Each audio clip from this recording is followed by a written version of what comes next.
Welcome back to the channel. This time we'll have a look at another staging area. We'll test it, but we'll also go on a trip from 1955 to 1985 thanks to this DeLorean time machine. It'll track us back to the future.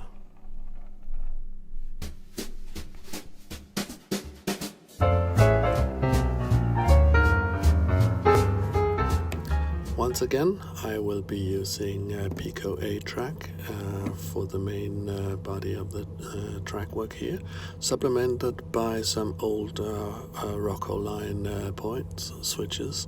I bought them second-hand, and at staging areas the looks is not that important, and you can easily combine the two.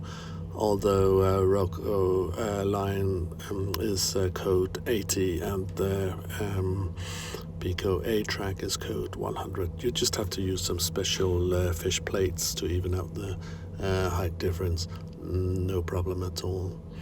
The tracks, of course, will have to be cut to length using a track cutter and cleaning up the ends so that the fish plates will slide on easily. Again, the staging area will be divided into sections, each of them isolated, so I put isolated fish plates here on the tracks.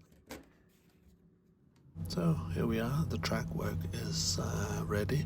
6 tracks, one of them divided into 2 isolated areas, so I can have 7 trains on there in this staging area.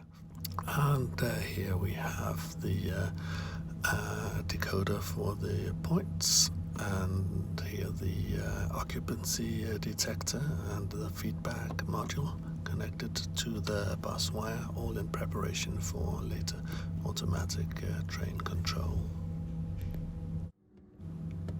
And finally a few tests to make sure that the power is on.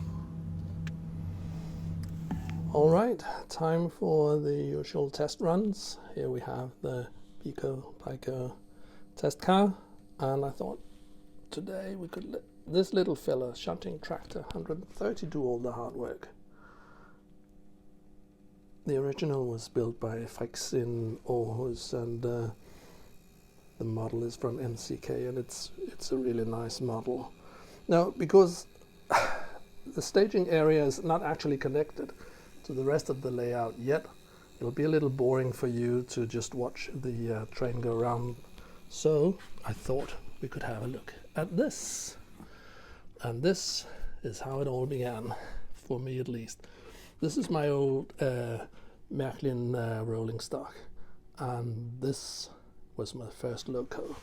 So I thought, let's use all this real estate and set it up and see if it will still run. And this is where the time machine comes in. The movie Back to the Future came out in 1985, just when I was busy with my Märklin trains. And I need to go back to 1955 for my new layout, just like in the movie. So these days, obviously, you just 3D print your own time machine, and you can get going. After a bit of a cleanup, I can start painting the model, starting with some Vallejo primer, black. I paint the windows black as well, tinted windows. And of course the DeLorean is made of stainless steel, so that's not too difficult. And some of the minor details, of course, had to be there as well. This is such an it's such a great 80s design, this car. Too bad it was apparently not very well made. The flux capacitor was green. Unfortunately, you can't see it on the model, but I can add a little fluxy green on the different pipes here at the back of the model. And with that, the model is more or less ready. Fortunately, we don't need roads where we're going because I have no roads on the layout yet, but it can go back to the future. So all this stuff was bought between 1978 and 1985 approximately. And as you can see, it has a very German feel to it. All the rolling stock and the houses, all German, because that was what was available at the time, right? But let's have some 80s music while I put up all this stuff.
How about that?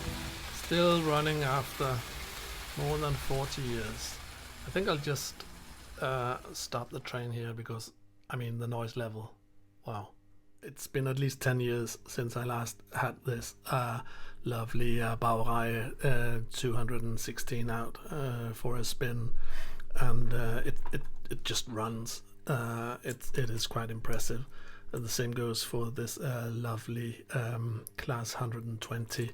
Unfortunately, the loco from my starter train set, the class 89 here, does not run at the moment, and there are parts missing, and there's something wrong with the motor. Anyway, maybe I'll fix it one of these days. So I totally get why some people actually prefer to run these classic trains rather than, you know, embark on today's digital world. There's just something rough and ready about it, and I mean, there's a healthy portion of nostalgia, of course, involved. So why not just continue with the Märklin system? Well, when I rediscovered the hobby some 15 years ago, I saw what others were doing in so-called ultra-realistic modeling, and for me there was just no doubt that was what I wanted to do. There were a couple of other reasons for the change as well.